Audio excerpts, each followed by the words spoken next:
You are 5 years old, and it is your birthday party. You remember the red balloons, the cake, and the clown doing card tricks by the window. You have replayed that day 100 times, and it feels as real as this morning. Now here is the uncomfortable part. Call your mother and ask her about that clown. There was never a clown. Your brain invented him, dressed him, and filed him under things that definitely happened. And it did the job so smoothly that you would have sworn on it in court. This is not a rare glitch. Memory researchers estimate most of us carry at least one vivid memory of something that never happened. You are probably carrying one right now. Here's the part nobody tells you. Your memory is not a recording. You have been treating your brain like a video camera that files every moment away on tape. That camera does not exist.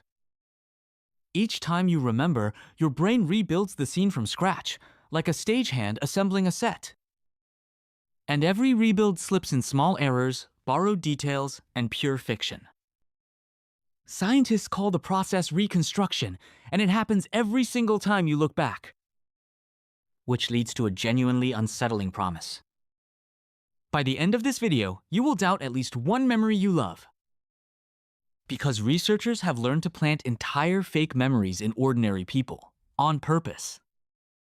In one famous experiment, it worked on one volunteer in 4. We will get there, but first, you need to see how the machine actually works. Stay with me. In 1932, a psychologist named Frederic Bartlett read people a strange folktale. Then he asked them to retell it after a day, after a month, after a year. With every retelling, the story got shorter, simpler, and suspiciously more familiar. Canoes turned into rowing boats, seal hunts turned into fishing trips, and the strange parts simply vanished. Nobody was lying. Every single person was certain they were repeating the original. Bartlett had caught the brain in the act of rewriting. Your memories work exactly like that folktale. Each recall pulls the file out, edits it, and saves the new version over the old one. Neuroscientists call that saving step reconsolidation. For a few hours after you remember something, that memory is chemically soft, like wet clay. Whatever you happen to be feeling in that moment gets baked into the new copy. So your happiest memory of your ex was partly written by your saddest evening after the breakup. The more often you revisit a memory, the less original footage is actually left. It gets weirder because other people can do the editing for you. In 1974, a psychologist named Elizabeth Loftus showed volunteers short films of car crashes. Then she asked one tiny question: how fast were the cars going when they hit each other? For some volunteers, she quietly swapped a single word hit became smashed. That single word made people remember the same cars going about 7 miles an hour faster. A week later, she called everyone back and asked if they had seen broken glass in the film. There was no broken glass. But the smashed group remembered glass anyway, twice as often as everyone else. One verb, planted after the fact, had rewritten what their own eyes saw.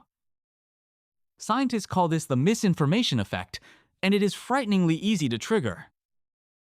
Anyone who retells your story with confidence is quietly editing your version of it. Now think about what that means inside a courtroom. Eyewitness testimony feels like the strongest evidence there is. Yet mistaken eyewitnesses played a role in about 7 out of 10 wrongful convictions later overturned by DNA. Which brings us back to that promise about planting fake memories on purpose. In 1995, Loftus tried something much bolder than swapping a word. Her team gave volunteers 4 short childhood stories collected from their own families. 3 were real. The 4th was invented getting lost in a shopping mall at age 5. The fake story came dressed in real details, the actual mall, the names of real relatives. A quarter of the volunteers remembered it happening. And they went far beyond simply remembering. They added the color of an old man's flannel shirt, the tears, the panic. They described the rescue in details that nobody had ever given them. Their brains took a seed of fiction and grew an entire tree around it. Later studies went even further and planted a full hot air balloon ride from childhood. With one doctored photo, half the volunteers remembered floating in a balloon that never flew. So when your sibling swears your favorite childhood story actually happened to them, pause. One of you grew that memory from a secondhand seed, and no inner feeling tells you which. And planted memories are not even the strange part. Wait until you see the days you are surest of. Quick, where were you when you heard the biggest news story of your lifetime? You can see it, can't you? The room, the screen, exactly who stood beside you? Psychologists call these flashbulb memories moments so intense, your brain seems to photograph them. In 1986, the Space Shuttle Challenger exploded on live television. The very next morning, psychologist Ulric Neisser asked his students to write down exactly how they heard. 2.5 years later, he asked the same students the same question. The stories had changed who told them, where they were, even how they felt. One student in 4 remembered essentially nothing correctly, not the place, not the person, not the time. But when asked how confident they were, that same group scored close to the maximum. Shown their own handwriting from day 1, some replied, "That's my writing, but that never happened." Confidence and accuracy, it turns out, live in different parts of your brain. Strong emotion cranks up the feeling of remembering, while the details drift like anywhere else. So, the memories you would swear on in court get edited like all the others. Vividness is not evidence.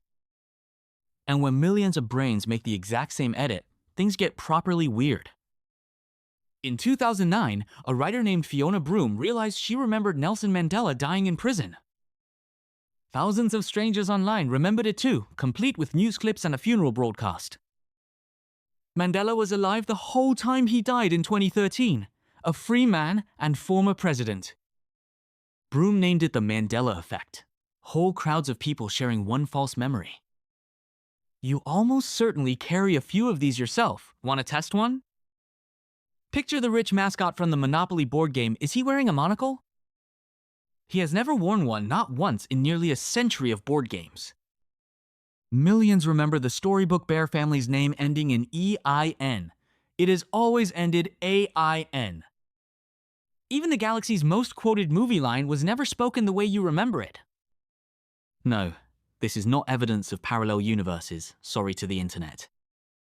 The real culprit is schema. Your brain saves the gist, then rebuilds details from what's typical. Rich old cartoon men usually wear monocles, so your brain politely adds one. And because every brain runs the same autocorrect, everyone ends up with the same mistake. A false memory shared by millions is still false. Your brain just has plenty of company. Sometimes your memory goes further than editing it steals. In 1970, former Beatle George Harrison released a worldwide hit called My Sweet Lord. A court ruled the melody belonged to a song recorded 7 years earlier by another band.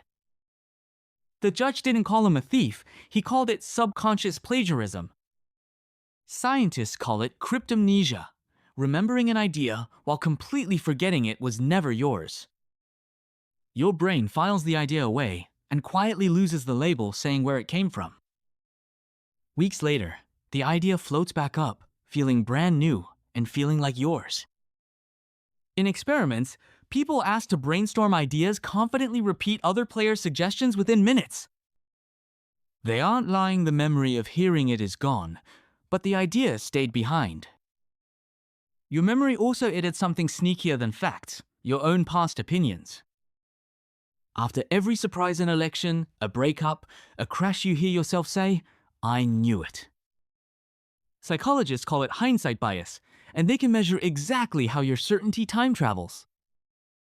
Ask people the odds before an event, then after their before answers quietly shift. Your brain rewrites its own prediction, so the past always looks like it made sense. It edits feelings too. Think back to your last vacation. In studies, people rate a trip higher weeks afterward than they did while living it. The rain, the lost luggage, the arguments, all trimmed out of the final cut. Researchers call it rosy retrospection.